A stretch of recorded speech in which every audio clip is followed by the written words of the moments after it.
সকল বিষয় আমি অবগত হইব, তাহা মন্ত্রী রূপে যথাযথভাবে আমার কর্তব্য পালনের প্রয়োজন ব্যতীত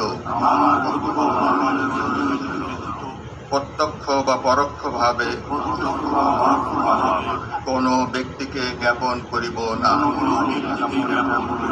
বা কোনো ব্যক্তির নিকট প্রকাশ করিব না।